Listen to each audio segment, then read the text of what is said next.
मेरे साथ हैं एक ऐसे नेता जिन्होंने उत्तर प्रदेश में एक बार नहीं बल्कि कई बार इतिहास रचा है। 2014 में उत्तर प्रदेश में उन्होंने बीजेपी की साख बनाई। 2017 में एक प्रचंड बहुमत के साथ 312 सीटें दिलाकर प्रदेश के राजनीति का स्वरूप बदल डाला। आज बात करते हैं गृह मंत्री अमित शाह जी से एक एक्सक्लूसिव इंटरव्यू में, इस चुनावी दौर में उनका पहला इंटरैक्शन। अमित शाह जी, आपको न्यूज़ 18 को पहला एक्सक्लूसिव इंटरव्यू इस चुनावी दौर में देने के लिए बहुत बहुत धन्यवाद। शुरुआत करते हैं उत्तर प्रदेश के चुनाव से। बहुत कम नेता हैं जो कि इस देश में उत्तर प्रदेश को उस तरीके से समझते हैं जैसे कि आप समझते हैं। 2014 में आपने बीजेपी की उत्तर प्रदेश में साख बनाई, 2017 में प्रचंड बहुमत के संग सरकार बनी, उसके पीछे आपका हाथ था। इस बार आपने 300 पार का नारा दिया है। 3 चरण का चुनाव 172 सीटों पर हो चुका है, उसको देखते हुए आप क्या कहेंगे आज? देखिए, 3 चरण का जो चुनाव हो रहा है और बाकी जो चुनाव है, मैं उत्तर प्रदेश में जब हमारी जन विश्वास यात्रा घूमी, विजय संकल्प रैलियां हुई, मैं पूरे उत्तर प्रदेश का दौरा कर आज यहाँ आपके सामने बैठा हूँ। उत्तर प्रदेश में बहुत बड़े बहुमत के साथ भारतीय जनता पार्टी की सरकार बनने जा रही। योगी जी के नेतृत्व में भारतीय जनता पार्टी उत्तर प्रदेश का जनता का मन जीतने में सफल हुई है और प्रधानमंत्री की लोकप्रियता 2013 दिसंबर से भी ज्यादा आज हम इसको महसूस कर रहे हैं। ग्राउंड में ये फील है, ग्राउंड में ये फील है और मैं मानता हूं कि उत्तर प्रदेश का चुनाव फिर से एक बार बहुत अच्छे नतीजे भारतीय जनता पार्टी के लिए लाएगा और विजय की बाउंड्री निश्चित ही उत्तर प्रदेश की जनता भारतीय जनता पार्टी के लिए लगाने जा रही है। ज्यादातर अगर सर्वे को देखें अमित शाह जी, तो 230 से 260 सीट्स आपको दी जा रही थी। तो आप देखिए, 2017 के सर्वे का एवरेज 238 था और हमें 325 सीटें मिली थी। कई बार सर्वे में परसेप्शन भी बहुत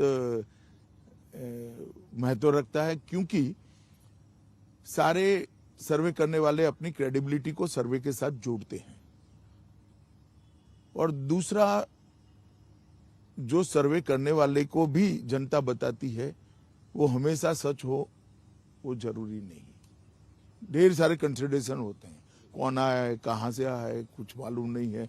सब लोग संभल कर बोलते हैं, चुप कर जाते हैं और जो चुप कर जाते हैं इसका वोट कभी सर्वे में रिफ्लेक्ट नहीं करता है। अमित शाह जी, आप काफी यूपी में आपने काफी जगहों पर रैलियां संबोधित की, आप काफी देर से घूम रहे हैं, 3 चरण का चुनाव हो चुका है। आप ये बताइए कि आपके लिए कौन से बड़े मुद्दे हैं जिनके साथ आप जनता के बीच में गए हैं? देखिए, 4 ऐसे मुद्दे हैं जिसने उत्तर प्रदेश की जनता को भारतीय जनता पार्टी के साथ अगले 3 चुनावों से ज्यादा मजबूती से जोड़ा है। सबसे पहला मुद्दा है लॉ एंड ऑर्डर, दूसरा मुद्दा है गरीब कल्याण का, तीसरा मुद्दा है उत्तर प्रदेश के अंदर विकास, इंफ्रास्ट्रक्चर हो, पीने का पानी हो, स्वास्थ्य की सुविधा हो या बिजली पहुंचना हो, और हमारा चौथा मुद्दा है कि हमने जिस प्रकार से उत्तर प्रदेश के अंदर एडमिनिस्ट्रेशन में परिवर्तन किया है, ये बहुत बड़ा मुद्दा है। तो लॉ एंड ऑर्डर बड़ा मुद्दा है, हमारा गरीब कल्याण का मुद्दा भी बड़ा है, विकास भी बड़ा मुद्दा है और लोगों को ऐसा मालूम कराने में हम सफल हुए हैं कि हमारी सुनवाई हो रही है। ये बहुत महत्वपूर्ण बात है उत्तर प्रदेश के लिए, क्योंकि सपा की जो सरकारें चलती थी, जो जातिवाद के आधार पर चलती थी, परिवार के वाद के आधार पर चलती थी, वो सरकारों में कभी भी जनता की सुनवाई नहीं होती थी। एक सरकार आती थी, एक जाति का काम करती थी, दूसरी सरकार आती थी, दूसरी जाति का काम करती थी। जनता को कहीं से न्याय मिलने की उम्मीद खत्म हो गई थी और धीरे धीरे इसको वास्तविकता मानकर लोगों ने स्वीकार भी लिया था। परंतु मोदी जी के नेतृत्व में जो 2014 में परिवर्तन हुआ, उसके बाद एक आशा बनी और ये आशा को फलीभूत होते हुए आज लोग देख रहे हैं।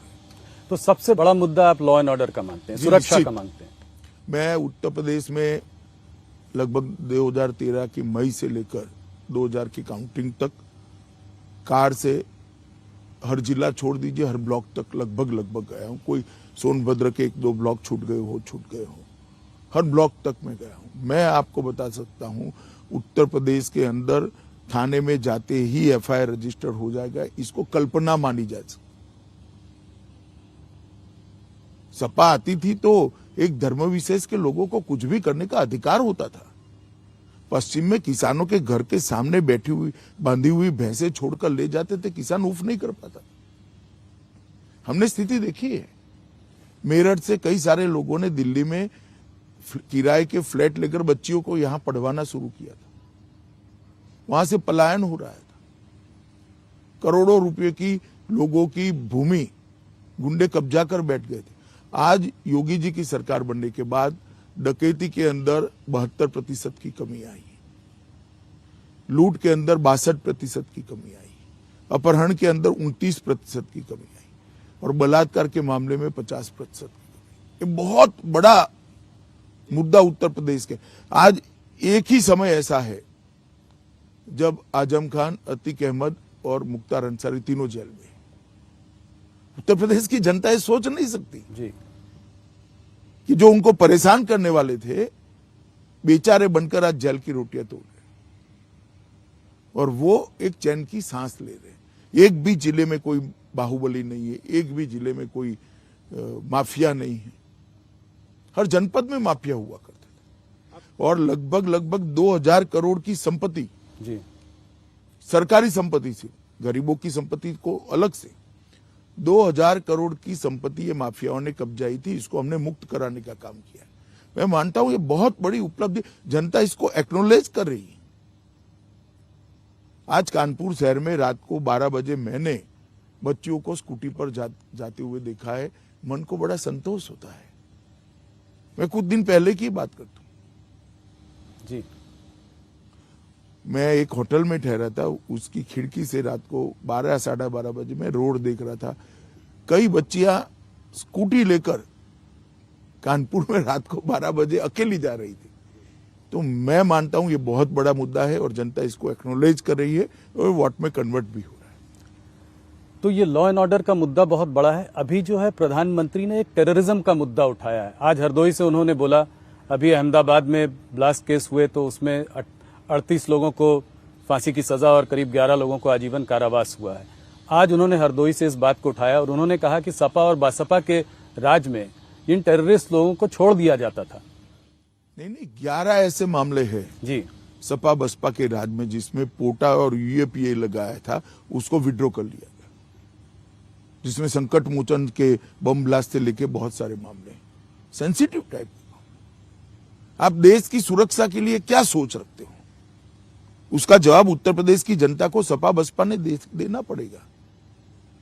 अब आप एक बात समझ लीजिए कि जिन पर पोटा और यूएपीए लगा है या तो आतंकवाद विरोधी कानूने लगे, वो हटाकर केस को हल्का कर आप किसकी मदद करना चाहते हो और क्यों करना चाहते हो? सिर्फ और सिर्फ वोट बैंक के लिए? तो क्या बाकी के लोगों के वोट नहीं है? जो विक्टिम है उनके वोट नहीं है? और ये फील पूरे उत्तर प्रदेश में है और कांग्रेस के शासन में भी ढेर सारे ऐसे मामले आए देश भर में। आज मोदी जी के मुख्यमंत्री रहते आज एक केस इतने कम समय के अंदर, बम ब्लास्ट के सारे केसों का एनालिसिस कर लीजिए, बहुत कम केसों में सजा हुई है और इतनी बड़ी सजा की मात्रा जिसको पुलिस ने एज अ प्रोसिक्यूशन एफिशिएंसी के साथ कोर्ट को कन्विंस किया, कोर्ट ने एविडेंस को अप्रिशिएट करने के बाद सजा दी। तो टेररिज्म के मामले में भी सपा बसपा ये जातिवादी और तुष्टीकरण करने वाली पार्टियों का रवैया लचर रहा है। आप तुष्टीकरण की जब बात करते हैं तो आपका इशारा मुसलमानों और यादवों से है। जब आप योगी जी ने अभी बात की थी कि ये चुनाव जो है 80% और 20% का चुनाव है, तो क्या इसका मतलब मुसलमान वर्सेस हिंदू का चुनाव देख रहे हैं आप? मुझे लगता है इनके बैक ऑफ द माइंड कोई वोट प्राप्त करने वाला वो रहा होगा। मैं नहीं मानता कि हिंदू और यादव इस प्रकार से गिनकर, मुस्लिम और यादव इस प्रकार, कोई वोट प्रतिशत सपा का कितना रहा, क्या रहा, इसके हिसाब से करा होगा मुझे। पर आपको ये नहीं लगता कि चुनाव में पोलराइजेशन हो रहा है? पोलराइजेशन जरूर हो रहा है, गरीब पोलराइज हो रहा है, सलामती फील करने वाले लोग पोलराइज हो रहे हैं। 18 योजनाएं 20 सालों की एवरेज से लंबित थी सिंचाई की, तो किसान भी पोलराइज हो रहा है। ढेर सारे किसानों को आज किसान कल्याण निधि का पैसा मिल रहा है, 23,000 करोड़ रुपया मिला है, तो वो पोलराइज हो रहे हैं।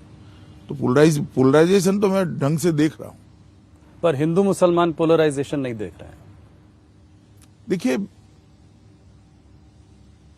वोट देने की पैटर्न को पोलराइजेशन नाम मत दीजिए।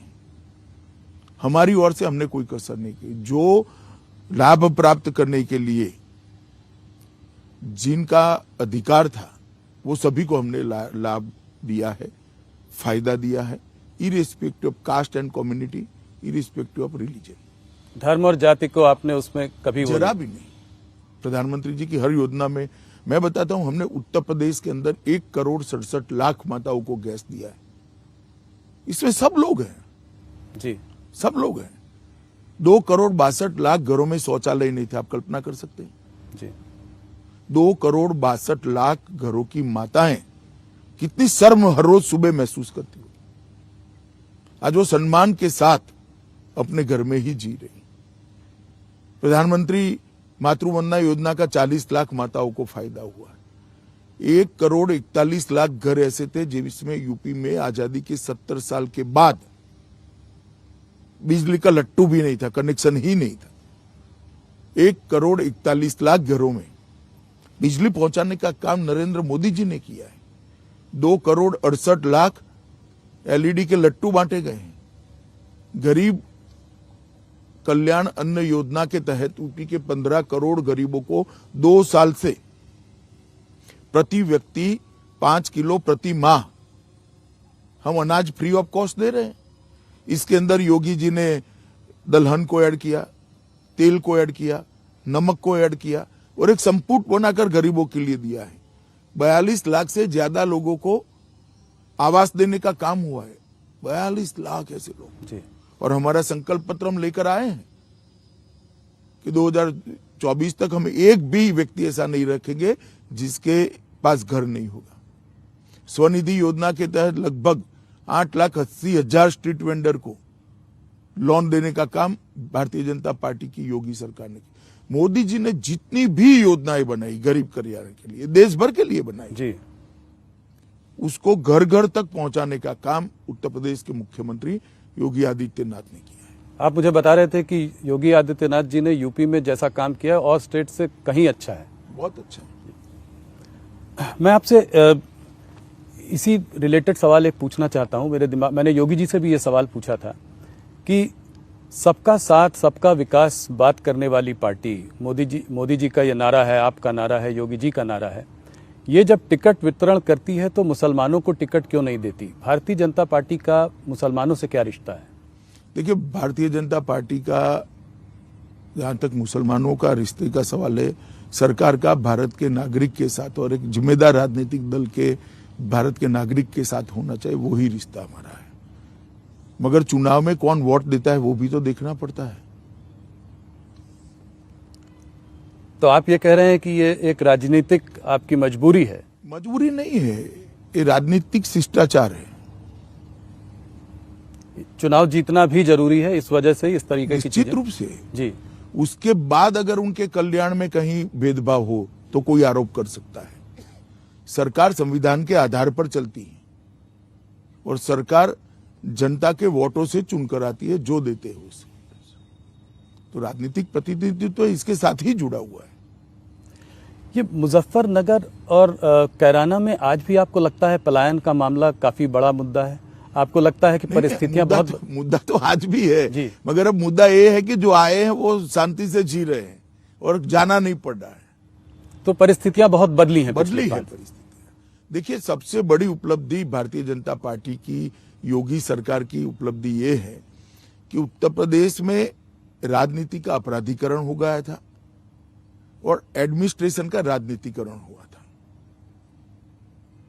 भारतीय जनता पार्टी की सरकार आने के बाद, योगी आदित्यनाथ के मुख्यमंत्री बनने के बाद आज ना राजनीति का अपराधीकरण भी है, अपराधीकरण नहीं है जी, और ना एडमिनिस्ट्रेशन का राजनीतिकरण है। ये दोनों चीजों को, जो नासूर थे लोकतंत्र के लिए, लोक कल्याण के लिए, ये दोनों चीजों को हम रिमूव करने में हम सफल हुए हैं। मोदी जी के राष्ट्रीय स्तर पर उद्भव के बाद परिवारवादी, जातिवादी और तुष्टीकरणवादी राजनीति समाप्त हो गई है और उसकी जगह पॉलिटिक्स ऑफ परफॉर्मेंस ने ली। जो परफॉर्म करेगा जनता उसको चुनकर लाएगी। मैं आपको बताता हूं, उत्तर प्रदेश में 15 साल के सपा बसपा के शासन के बाद उत्तर प्रदेश की व्यवस्था 8वें 9वें नंबर पर अर्थव्यवस्था देश में थी। 22 करोड़ का सूबा है, सबसे ज्यादा भूमि है, सबसे ज्यादा आबादी है, मगर अर्थव्यवस्था 8वें 9वें नंबर पर थी। 22 करोड़ लोगों का खाना पीना रहन सहन भी गिन लो तो अर्थव्यवस्था 1 नंबर पर होनी थी, मगर नहीं थी। 5 ही साल में 8वें 9वें स्थान पर से हम इसको देश की दूसरे नंबर की बड़ी अर्थव्यवस्था बनाए। मुझे विश्वास है 2 साल के अंदर ही फिर से भारतीय जनता पार्टी की सरकार बनने के बाद इसको हम 1 नंबर पर ले जाएंगे। ये बहुत बड़ी उपलब्धि है। प्रदेश का जीडीपी 10,90,000 करोड़ था, आज प्रदेश का जीडीपी 21,31,000 करोड़। एक 5 साल के कालखंड में हमने उसको 2 गुना करा है। ईज ऑफ डूइंग बिजनेस में 14वें स्थान पर थे, आज दूसरे स्थान पर है। बेरोजगारी की दर 17.3% थी, आज 4.1% है।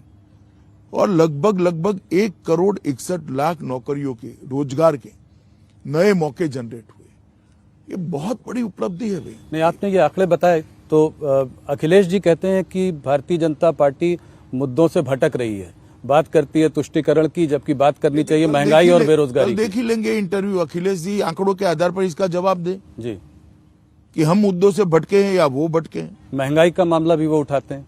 महंगाई का मामला देखिए, कोविड के पास जो परिस्थिति हुई है, इसमें विश्व भर के अंदर महंगाई है, कुछ मात्रा में यहां पर भी है, परंतु मोदी जी ने इसको बहुत नियंत्रित करने में सफलता प्राप्त करी और एक टेम्पररी फेज है।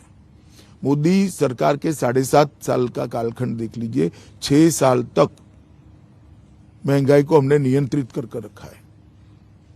कोविड के आने के बाद वैश्विक स्थिति जो हुई है विश्व के बाजारों की, आज कोई भी चीज विश्व से आती है वो इतनी महंगी होकर आती है, इसका रिफ्लेक्शन यहां पड़ता ही है, परंतु ये टेम्पररी फेज है। एक और मुद्दा जो इस चुनाव में कर्नाटका से होते हुए हमारे पास आ गया है वो है हिजाब का मुद्दा।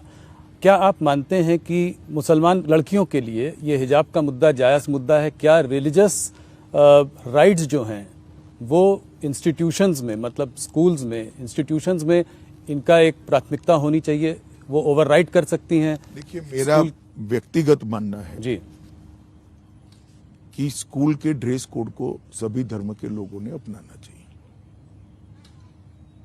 और मामला अब कोर्ट में है, कोर्ट ने अभी स्टे दिया है, कोर्ट सुनवाई कर रही है, अदालत का जो फैसला है वो सबने मानना चाहिए। देश को अल्टीमेटली संविधान के आधार पर चलाना चाहते हैं या विम्स के आधार पर चलाना, वो तय करना पड़ेगा। मेरी व्यक्तिगत मान्यता तब तक ही रहती है जब अदालत फैसला नहीं करती। एक बार अदालत फैसला करती है तो फिर मुझे भी इसको स्वीकार करना चाहिए, सबने इसको स्वीकार। परंतु मैं व्यक्तिगत रूप से मानता हूं कि स्कूल के ड्रेस कोड और स्कूल के यूनिफॉर्म के हिसाब से ही सभी बच्चों ने वहां पर धर्म से ऊपर रखना चाहिए। मगर एक चीज और है कि आपको क्या इसमें कोई साजिश दिखाई देती है? कैंपस फ्रंट ऑफ इंडिया के लोग इस पे सक्रिय हैं, कोई ढेर सारे लोग सक्रिय हैं, मगर मैं इतना बताता हूं जी कि इनकी मंशा सफल नहीं होगी। कोर्ट का जजमेंट आने के बाद देश की जनता इसको स्वीकार करेगी। थोड़ी सी बात यूपी की राजनीति की और करना चाहूँगा। आपने जब शुरुआत की कैंपेन में यूपी के पहले 3 चरणों के पहले जब आप मैदान में आए तो आपने जयंत चौधरी की तरफ जो है बहुत डोरे डाले, दाने डाले और कहा कि वो आदमी तो अच्छे हैं मगर गलत पार्टी में है, गलत गठबंधन में है। क्या आज भी आप ये बात कहेंगे? आपके पास कोई रिकॉर्डिंग है इसकी? अच्छा, मैंने तो ये, आपने ये नहीं कहा तो आपने क्या कहा फिर? मैंने ऐसा भी नहीं कहा, मैंने नहीं कहा जी। हवा में से बातें मीडिया ने नहीं उठानी चाहिए इतना ही। पैक हो गया है चुनाव, भारतीय जनता पार्टी पूर्ण बहुमत से जीतने जा रही है। मैंने इतना ही कहा था, वो गलत जगह पे चले गए। गलत जगह। पोस्ट पोल अलायंस का कोई उनसे, मैंने ऐसी कोई बात कभी नहीं, मैं अभी पूछ रहा हूँ कि कुछ रास्ते खुले हुए हैं। Question does not arise. हम बहुत बड़े मार्जिन के साथ, प्रचंड बहुमत के साथ सरकार बनाने जाए। पोस्ट पोल अलायंस किस चीज के लिए?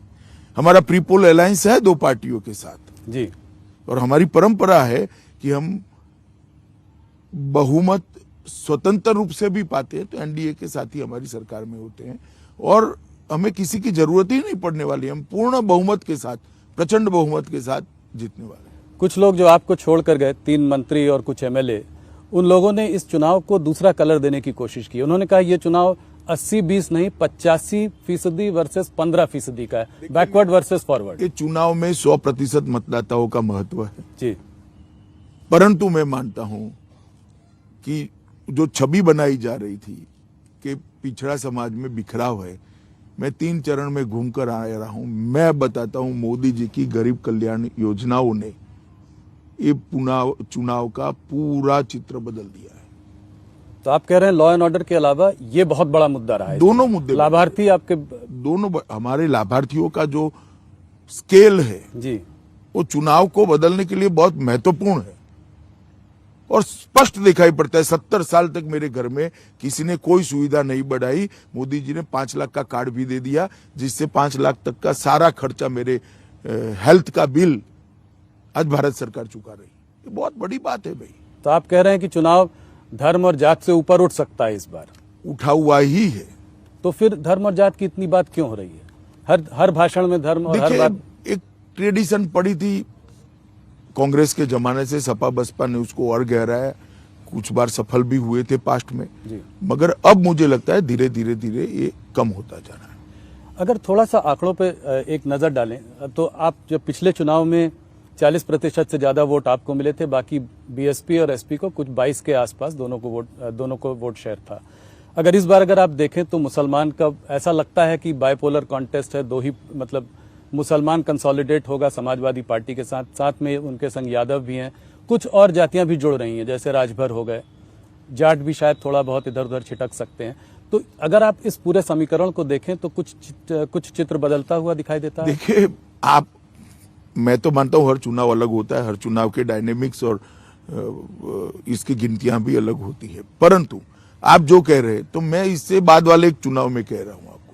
आप 17 का चुनाव दे, मैं 19 का चुनाव में चारों पार्टियां साथ में थी, क्या हुआ? हम 65 सीट जीत कर आ गए और 287 असेंबली में हमारा विजय हुआ जी। मैं 65 लोकसभा कह रहा हूं, उसको अगर असेंबली के सांचे में डाल देते तो 287 असेंबलियों में विजय हुआ। आप अगर 17 का उदाहरण देते हैं तो 17 में तो 2 ही पार्टियां थी, कांग्रेस और सपा।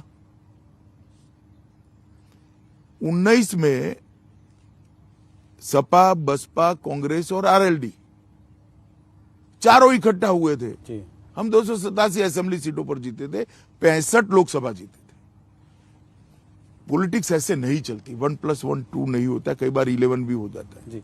पर कहते हैं कि जो स्टेट का इलेक्शन अलग तरीके से लड़ा जाता है, सेंटर का, इस तरीके से आप जातियों को जोड़कर स्टेट का नंबर नहीं निकाल सकते। नहीं, देखिए 2014, 17, 19 उत्तर प्रदेश की जनता ने एक ही रास्ते पर नरेंद्र मोदी जी के नेतृत्व का थप्पा लगाने का काम करा है और मुझे पूरा भरोसा है कि 22 में भी मोदी जी के नेतृत्व में हम प्रचंड बहुमत के साथ जुड़कर आएंगे और इसके साथ मोदी जी के साथ साथ इस बार योगी जी ने जो काम किया है वो भी हमारी बड़ी पूंजी बनी। मायावती को आप किस तरीके से देखते हैं? बीएसपी को इस चुनाव में आप कैसे देखते हैं? ज्यादा सुनाई नहीं पड़ रही है, ज्यादा हाई प्रोफाइल कैंपेन नहीं है। देखिएगा बीएसपी ने अपनी रिलेवेंसी बनाई हुई है। आप कह रहे हैं कि वोट आएंगे? मैं मानता हूं वोट आएंगे और सीट्स भी आएंगी। सीट्स में कितना कन्वर्ट होगा वो मालूम नहीं, मगर वोट जरूर आएंगे। तो जाटव वोट जो वोट बैंक है वो नहीं खसकेगा, वो उनके साथ रहेगा। और कोई वोट बैंक भी जुड़ेगा? मुसलमान भी काफी बड़ी मात्रा में जुड़ रहे हैं। मुसलमान बीएसपी को भी काफी बड़ी मात्रा में वोट देंगे, काफी सीटों पे। तो उससे जो है उसका फायदा आपको मिलेगा, क्योंकि एसपी और बीएसपी। देखिए फायदा नुकसान ऐसे नहीं होता है, वो सीट स्पेसिफिक होता है जी। इस प्रकार का आकलन नहीं लग सकता पॉलिटिक्स में, परंतु बीएसपी की रिलेवेंसी खत्म हुई है, वो बात ठीक नहीं है। पर मायावती और बीजेपी का कोई गठबंधन होने का कोई पॉसिबिलिटी, कोई आगे जाकर गठबंधन तो की तालमेल यार, राहुल भाई आप समझते नहीं, गठबंधन की जरूरत ही नहीं है। हम प्रचंड बहुमत से आप स्वयं ही सरकार बनाने जा रहे हैं। समर्थन तो बाद में, अच्छा काम करने में सबका चाहिए, सपा का भी चाहिए जी, ओपोजिशन का रत्नात्मक समर्थन तो चाहिए ही चाहिए, परंतु सरकार बनाने के लिए किसी की जरूरत नहीं पड़ेगी। भारतीय जनता पार्टी अकेले बहुमत प्राप्त करेंगी। हमारे पास जो दल है, 2 दल है, वो भी अच्छी सीटें प्राप्त करेंगे। हम पर्याप्त सीटें जीतेंगे। आपको लगता है इस बार लड़ाई बैकवर्ड वोट्स की है? नॉन जाटव बैकवर्ड वोट्स की लड़ाई सबसे ज्यादा है। सब लोग उस वोट बैंक की तरफ। देखिए, उत्तर प्रदेश में 3 वर्ग है जी। एक, गरीब कल्याण की हमारी योजनाओं ने सबसे गरीब व्यक्ति को भाजपा के साथ जोड़ा है। जो मध्यम वर्गीय लोग थे वो कानून और व्यवस्था और सुख चैन की जिंदगी के कारण भाजपा के साथ जुड़े, और जिनको एक अच्छा खासा, जिन्होंने जीवन में सफलता प्राप्त की है, आर्थिक स्थिति भी अच्छी है, ये सारा वर्ग उत्तर प्रदेश के विकास और इंडस्ट्रियल डेवलपमेंट जो हो रहा है इसके कारण हमारे साथ। मैं किसानों की पहले एक बात कर लूं, लगभग 86 लाख किसानों का हमने ऋण माफी किया था और 35,000 करोड़ का ऋण माफ किया था। लगभग आप 435 लाख मैट्रिक टन खाद्यान्न हमने खरीदा है, किसानों से खरीदा है, और 80,000 करोड़ का भुगतान डायरेक्ट उसके बैंक अकाउंट में किया है। 2,84,00,000 किसानों को प्रधानमंत्री किसान सम्मान निधि सीधी इनके बैंक अकाउंट में जाती है, हर साल 6,000 रुपया, और 32,500 करोड़ रुपया आज तक मोदी जी ट्रांसफर कर चुके हैं। प्रधानमंत्री किसान फसल बीमा योजना के तहत 25,60,000 किसानों को लगभग 2,200 करोड़ रुपया का भुगतान हो गया है, और लगभग 4,72,000 करोड़ रुपया फसली ऋण जो शॉर्ट टर्म होता है जी, हर फसल के लिए होता है, उसको हमने पहुंचाया है। लगभग 2 करोड़ किसानों को किसान क्रेडिट कार्ड पहुंचा है, और आज इसका परिवर्तन क्या हुआ देखिए। यूपी गन्ना, चीनी, गेहूं, आलू, हरी मटर, आम, आंवला और दूध, इस सब में देश में नंबर 1 बना है, जो 5 साल पहले किसी भी चीज में नहीं था। अब अखिलेश जी कह रहे हैं कि मुद्दों से भटक रहे। भैया हम तो नहीं भटक रहे, आप इसका जवाब दो। आपके समय में गन्ने का प्रदेश होने के बावजूद भी क्यों नंबर 1 नहीं थे? दूध का उत्पादन इतना ठेठ पानी होने के बावजूद भी क्यों नंबर 1 नहीं थे? गेहूं में क्यों नंबर 1 नहीं थे? आप बताओ। क्योंकि आपने परफॉर्म नहीं किया था, और हमने ढेर सारा गेहूं, दलहन, चावल, सब चीज में उत्पादन को बढ़ाया है, और बहुत बड़ा भुगतान भी किसानों को किया। फार्मर एजिटेशन की वजह से उनके अंदर कोई रोष नहीं है? देखिए, एक परसेप्शन बनाने का जरूर प्रयास किया गया, मगर सफल नहीं हुए। किसान हमारे साथ है। ब्राह्मण वोट बैंक की अगर बात करें तो इस बार ब्राह्मण वोट अखिलेश जी काफी जोरों में उनको वो करने की कोशिश कर रहे हैं, कह रहे हैं परशुराम जयंती भी हम मनाएंगे जब हम लोग आ जाएंगे। इस पर आप क्या देखते हैं? मैं इसको कहता हूं मुद्दों से भटकना। अब कह रहे हैं कि अखिलेश जी मुद्दों से भटक रहे हैं। भाई, जातिवाद की बात करना मुद्दों से भटकना ही तो हुआ। हम तो गरीब की बात कर रहे हैं, हम शहरी वोटर की बात कर रहे हैं, मध्यम वर्ग की बात कर रहे हैं। हमने तो जाति की बात नहीं करी कभी। इस चुनाव में आप ओवैसी फैक्टर को कितना बड़ा मानते हैं? उन्होंने बिहार में काफी डेंट किया। देखिए, ओवैसी जी देश भर में दौरा करते हैं, अपना विचार रखते हैं। इस बार उनके काफिले पर गोली भी चल गई। माइनॉरिटी को एड्रेस करते हैं वो जी, और उनको वोट भी मिलता है हर बार। बिहार में मिला था पर बंगाल में नहीं मिला। हाँ, मतलब हर चुनाव में ऐसा होना संभव नहीं है, मगर एक आकर्षण का केंद्र तो युवाओं में बने हो। और उनके ऊपर हमला भी हुआ था। हमला भी हुआ है जी, आप लोगों की लॉ एंड ऑर्डर सिचुएशन वहां अच्छी है, मगर उन पर हमला हुआ। देखिए, इंडिविजुअल घटना को लॉ एंड ऑर्डर के साथ मत जुड़िए। लॉ एंड ऑर्डर का मामला तब बनता है क्योंकि ओवैसी पर हमला हुआ है और हम किसी को न पकड़े तो 2 ही घंटों में दोनों लोगों को पकड़कर कानून के हवाले करने का काम भारतीय जनता पार्टी की सरकार ने किया है। और हमने जरा भी सिक्योरिटी असेसमेंट की मीटिंग 3 ही घंटे में हमने कराई और 8 ही घंटे में निर्णय कर उनको जेड सिक्योरिटी ऑफर करी। हालांकि उन्होंने नहीं ली वो अलग बात है, परंतु हमने हमारी ओर से कोई कसर नहीं छोड़ी है। योगी जी कह रहे थे कि अपने स्टेटमेंट्स पर भी आपको थोड़ा सा लगाम रखनी चाहिए, काबू रखना चाहिए। बोलते रहते हैं योगी कब तक रहेंगे, मोदी कब तक रहेंगे, कब तक बचाएंगे, जब चले जाएंगे तो हम देख लेंगे। चलिए, ये तो सबका अपना अपना विचार होता है, मगर मैं मानता हूं कि सुरक्षा हर एक व्यक्ति को मिलनी चाहिए और हमने इनको जेड सिक्योरिटी ऑफर करी। और आपको ये भी लगता है कि आकर्षण है उनका आज यूपी में? हाँ, मुस्लिम युवाओं में आकर्षण है ही है। तो वहां पे वो वोट काट सकते हैं मुसलमान। क्या होगा वो तो डिब्बे खुलेंगे तब का मालूम पड़ेगा। प्रियंका गांधी और कांग्रेस को आप कैसे देखते हैं इस चुनाव में? उन्होंने आकर महिलाओं के लिए आरक्षण की बात करी, कहा लड़की हूं, लड़ सकती हूं। तो आप कांग्रेस को इस चुनाव में कैसे देख रहे हैं? उनका 6% वोट शेयर था इस बार। एक बड़े राज्य में चुनाव अभी रिसेंट पास्ट में हुआ, वो कलकत्ते में हुआ जी, जहाँ 0 सीटें आई। तो आप कह रहे हैं 0 सीट आई। ऐसा मैं नहीं कहता, मैं एक इंगित करता हूं कि कांग्रेस का भविष्य क्या है। उनके पंजाब के मुख्यमंत्री चन्नी जी ने तंज कसा और प्रियंका जी उनके साथ थी, कहा कि किसी भैया को हम यहाँ नहीं आने देंगे सरकार बनाने के लिए। देखिए, कांग्रेस की आदत है जी, हर जगह अलग अलग बात करना, मगर मैं मानता हूं कि इस प्रकार का स्टेटमेंट स्वस्थ समाज के लिए ठीक नहीं है। पूरा एक देश है, जिसको गुजरात आना है वो गुजरात आ सकता है, यूपी आना है वो यूपी आ सकता है, रोजी रोटी के लिए, अपने कैरियर के लिए जिसको पंजाब जाना है वो पंजाब जा सकता है। मैं इसको नहीं घुसने दूंगा, मुझे इसको नहीं घुसने दूंगा, और इसके आधार पर चुनाव की राजनीति करना, कम से कम मैं इसको ठीक नहीं मानता। और प्रियंका की जी स्वयं मंच पर थी और आनंद व्यक्त कर रही थी, और यूपी में जाकर वो कह रही है कि हम यूपी के सम्मान की बात कर रहे हैं। मैंने तो इतना बड़ा कॉन्ट्राडिक्शन 2 दिन में देखा ही नहीं। दूसरे ही दिन यूपी में जाकर कहती है हम तो यूपी का गौरव बढ़ाने आए।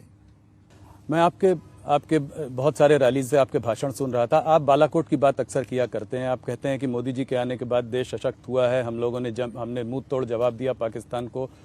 राहुल गांधी जी ने इधर बीच पार्लियामेंट में ये कहा कि चाइना, आप लोगों की वजह से चाइना और पाकिस्तान साथ में आ गए हैं और ये हमारे लिए एक बहुत बड़ा डेंजर है। क्या कहेंगे आप? राहुल गांधी जी को देश का इतिहास मालूम नहीं। 62 में क्या हुआ था और किसकी गलती के कारण हुआ था। चाइना ने जितने भी चैलेंज खड़े किए, हर चैलेंज का मुंह तोड़ जवाब नरेंद्र मोदी जी की सरकार ने, देश के प्रधानमंत्री ने दिया है।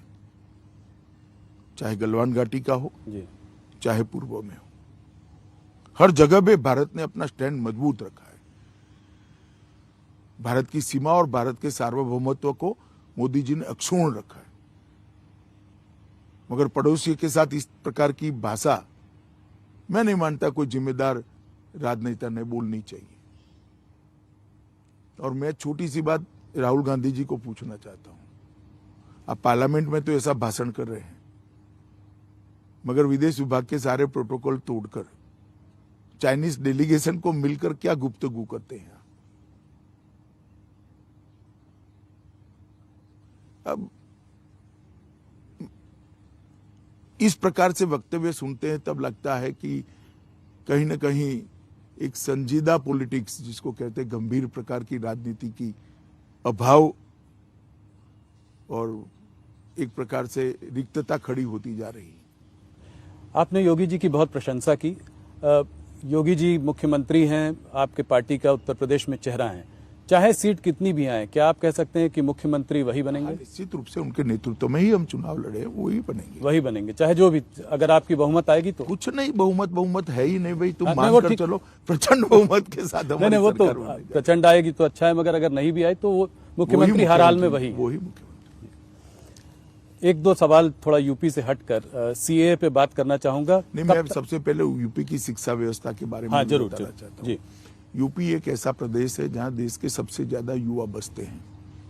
वहां की शिक्षा व्यवस्था बिल्कुल लचर हो गई थी। भारतीय जनता पार्टी की सरकार बनने के बाद हमने 10 इंटरनेशनल यूनिवर्सिटीज खोलने का काम किया है, 51 नए कॉलेजेस खुले हैं और 80 कॉलेज के नए बिल्डिंग बनाने का काम किया है।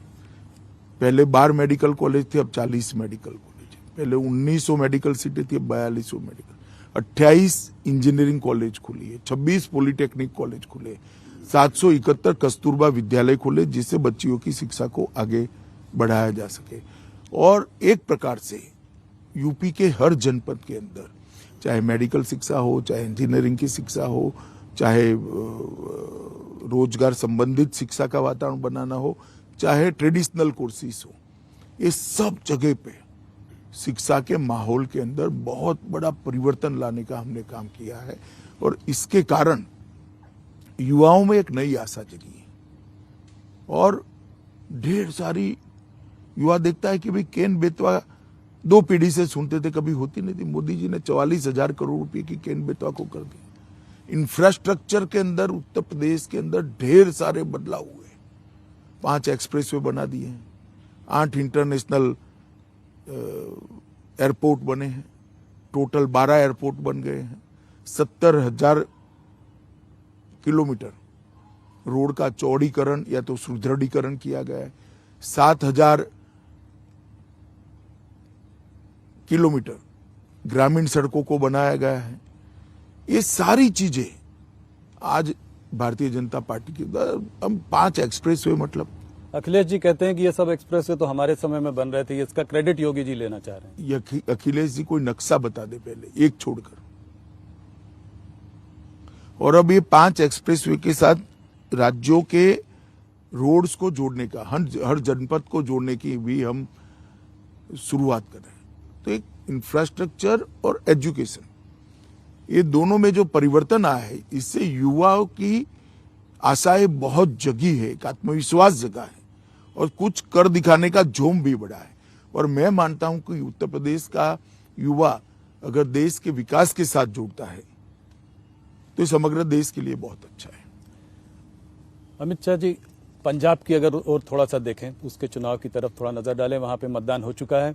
क्या लगता है आपको, कैप्टन अमरिंदर और सुखदेव सिंह ढींसा जी के संग साथ में जो आपने मिलकर वहां पे लड़ाई लड़ी, कैसे देखते हैं आप उसको? क्या आप पंजाब के चुनाव का आकलन ज्योतिषियों के अलावा कोई नहीं कर सकता। बड़ा विचित्र प्रकार का चुनाव हुआ है, मगर हम आशावादी है कि हमने बहुत अच्छे से चुनाव को लड़ा है। फार्मर एजिटेशन में का खामियाजा सबसे ज्यादा आपको उधर भुगतना पड़ा। वैसे भी आप ज्यादा सीटों पे अभी तक लड़ते नहीं थे अकाली दल की वजह से। मैं पंजाब में 9 रैली कर आया हूँ जी। मैं आपको बताता हूँ, वहाँ सुरक्षा भी एक बहुत बड़ा मुद्दा है जी। सीमांत प्रदेश है और मोदी जी को जिस तरह से भाषण करने से रोका गया, वो भी बहुत बड़ा मुद्दा है। उसकी वजह से आपको लगता है कि कुछ हमें सफलता मिलेगी, कितनी मात्रा में मिलेगी, कैसी मिलेगी, वो तो डिब्बा खिलने के बाद ही मालूम पड़ेगा। सर्वे जो है आम आदमी पार्टी और कांग्रेस को आगे दिखा रहे हैं, लगता है आपको कि इनमें से किसी की सरकार बन सकती है? मैं अभी भी कहता हूं कि कोई सर्वे पंजाब की स्थिति में नहीं सर्वे करने की स्थिति में नहीं होगा। अगर हंग असेंबली होगी तो क्या होगा? आपको प्रेसिडेंट रूल का कुछ वहां पे नहीं, वो आंकड़ों पर निर्भर करता है। अगर कोई 2-3 लोग मिलकर बना लेते हैं तो अच्छा है। गठबंधन की सरकार इस देश में चली ही है। चन्नी जी ने आपको एक चिट्ठी लिखी थी जिसका आपने अभी 2-3 दिन पहले जवाब भी दिया। क्या आपकी सरकार ये मानती है कि सिख अलगाववादी जो हैं उनका आम आदमी पार्टी और अरविंद केजरीवाल के संग कोई साठगांठ है? आम आदमी पार्टी या अरविंद केजरीवाल जी छोड़ो जी, किसी भी दल का अलगाववादी और टेररिस्ट ग्रुपों के साथ साठगांठ और उसका चुनावी उपयोग, वो बड़ी गंभीर बात है और कोई सरकार उसको हल्के से नहीं ले सकती, हम भी नहीं ले सकते। हम जरूर इसकी जांच कराएंगे। तो आपको लगता है कि ऐसा हो रहा है क्योंकि आपने चिट्ठी का जवाब दिया है? देखिए, एक मुख्यमंत्री जब चिट्ठी लिखते हैं जी, चुनी हुई सरकार के मुख्यमंत्री जी, तो उसको हल्के से लेने का मेरे पास कोई कारण नहीं है, बाकी तो जांच में आएगा। उत्तराखंड में आपको क्या लगता है? कांटे की टक्कर दिखाई दे रही है, कांग्रेस कह रही है कि वो सरकार बना रहे हैं, आप कैसे निश्चित रूप से भाजपा की सरकार बन जाएगी, अच्छी सरकार बनेगी। धामी जी ने बहुत अल्प काल खंड के अंदर बहुत अच्छा काम किया। इन टोटल 5 साल में उत्तराखंड के अंदर 4 धाम के प्रोजेक्ट्स हो या बिजली के प्रोजेक्ट्स हो, ढेर सारे काम हुए और गरीब कल्याण वहां पर भी बहुत बड़ा मुद्दा है। कुछ आपने तीन मुख्यमंत्री रहे इस 5 सालों में, कुछ आपके बड़े नेता छटक के कांग्रेस की ओर गए, इसका कोई नुकसान हो सकता है? होता ही है जी। मगर एक पॉजिटिव वोट बैंक भी बड़ी जनरेट हुई। सरकार आप अच्छी बहुमत से बनाएंगे? विश्वास के साथ मैं कहता हूं अच्छे बहुमत से सरकार। गोवा को आप कैसे देखते हैं? गोवा में भी हमारा परफॉर्मेंस बहुत अच्छा है, स्थिति में हम सुधार करेंगे। गत चुनाव से हमें ज्यादा सीटें मिलेगी। पिछली बार तो कम सीटें होते हुए भी सरकार आपने ही बनाई थी। इतनी कम नहीं थी जी, मगर कम थी। इस बार हम स्थिति में बहुत सुधार करेंगे और सरकार आपकी बनेगी। सरकार हमारी बनेगी। और मणिपुर में भी बहुत अच्छा चुनाव हमारे लोग लड़ रहे हैं। 5 साल में मणिपुर में एक भी बार बंद नहीं हुआ है, ब्लॉकेड नहीं हुआ है, टेररिस्ट एक्टिविटी को कंट्रोल करने के अंदर हम सफल हुए हैं। और मणिपुर में डेवलपमेंट के काम भी पहली बार पहाड़ के लोग कह रहे हैं कि पहाड़ पर किसी एक सरकार ने डेवलपमेंट किया है तो भारतीय जनता पार्टी की बीरेन्द्र सिंह सरकार ने डेवलपमेंट किया है। पहाड़ पर हमें बहुत अच्छा इस बार समर्थन मिलने का मैं आशा रखता हूं। अमित शाह जी, आपने बहुत दिनों बाद हम लोगों को इंटरव्यू दिया है, तो इसलिए मैं आपको 2-3 सवाल और पूछकर ही जाने दूंगा। सीएए पर, सीए कब तक लागू करेंगे आप? ये सवाल सब मैंने पिछले इंटरव्यू में भी आपसे पूछा था। पिछले इंटरव्यू में भी मैंने कहा था कि जब तक कोरोना से संपूर्ण रूप से निजात नहीं पा जा सकती, इस पर ये प्रायोरिटी नहीं हो सकती। हमारा प्रायोरिटी कोरोना। और जब सीए बना उसके बाद से 2 साल से कोरोना अप्स डाउन ये 3 लहरें आई हैं। अब सौभाग्य से तीसरी लहर भी धीरे धीरे अब समाप्त होने जा रही है। देश नॉर्मल स्थिति में आ रहा है। तो अब इसका मैंने कहा ना कि कोरोना के साथ जुड़ा हुआ है, हम तुरंत इस पर फैसला करेंगे, मगर इस पर पीछे हटने का क्वेश्चन डज नॉट अराइज। इस चुनाव में यूनिफॉर्म सिविल कोड का भी मुद्दा उठ गया। आप लोगों ने उत्तराखंड के चुनाव के 2-3 दिन पहले ही आप लोगों ने इस मुद्दे को उठाया, तो क्या आपकी सरकार इसको आगे बढ़ाएगी? देखिए, उत्तराखंड के मुख्यमंत्री जी ने उत्तराखंड नई सरकार जो बनने वाली है इसकी घोषणा में इसको शामिल किया है। अंत में जी उन्होंने एक प्रेस कॉन्फ्रेंस कर, तो मैं मानता हूं कि उत्तराखंड में ये हमारी सरकार बनने के बाद हम इसको करें। पर यह देश भर में लागू होगा? वो बहुत व्यापक चर्चा करनी पड़ती है, करेंगे सबसे चर्चा। पर यह शुरुआत है। हाँ, ये शुरुआत। मैंने ये भी आपसे पिछली बार पूछा था, एक बार और पूछूंगा कि कश्मीर की जनता कब उम्मीद कर सकती है कि वहां चुनाव होगा? डिलिमिटेशन समाप्त होने को आया है। डिलिमिटेशन समाप्त होने के बाद जो 6-8 माह का वाजिब समय होगा उसमें हम जरूर चुनाव करा लेंगे, कोई कंफ्यूजन नहीं है उसमें। इमरान खान ने अभी कुछ हफ्ते पहले कहा कि इंडिया और पाकिस्तान को अपने इश्यूज खुद बैठकर आपसी समझौते से रिजॉल्व कर लेने चाहिए। कश्मीर के इशू पर उन्होंने खास करके ये बात कही, क्या कहेंगे आप उनसे? देखिए, मेरा तो बहुत स्पष्ट मानना है कि कश्मीर भारत का अभिन्न अंग है और इस पर क्या चर्चा हो सकती है। तो आप कह रहे हैं कि इस पर चर्चा का कोई, ये पोजीशन है जी, देश की पोजीशन है, पार्लियामेंट में ली हुई पोजीशन है। और एक सरकार ने नहीं, अनेक सरकारों ने पोजीशन ली कि कश्मीर देश का अभिन्न अंग है। अमित शाह जी, आखिरी में जाते जाते एक सवाल और पूछूंगा। क्या आपको ऐसा लगता है कि जैसे जैसे चुनाव होते जा रहे हैं एक डिस्कोर्स का स्तर जो है गिरता जा रहा है? आज मुझे किसी ने व्हाट्सएप में फॉरवर्ड किया कि अखिलेश यादव जी, कोई एक कुत्ता जो है एक रैली में आ गया, अखिलेश यादव की रैली में आ गया और उन्होंने कहा कि अरे जाने दो, ये भारतीय जनता पार्टी का ही आदमी है। भारतीय जनता पार्टी के नेताओं ने भी इस तरह के बहुत कभी कभी ऐसे शब्द इस्तेमाल किए हैं। क्या आपको लगता है ये लोकतंत्र के लिए अच्छा है या हमारे देश के लिए अच्छा है? जरा भी अच्छा नहीं है, मगर जब कांटे की टक्कर होती है, इस प्रकार की चीजें होती है, संयम, सबने संयम बरतना चाहिए। अमित शाह जी, बहुत बहुत धन्यवाद आपका, आपने अपना समय दिया, हमें पहला इंटरव्यू दिया इस चुनावी दौर में, बहुत दिनों बाद आपसे बात हुई, बहुत बहुत धन्यवाद। धन्यवाद भैया।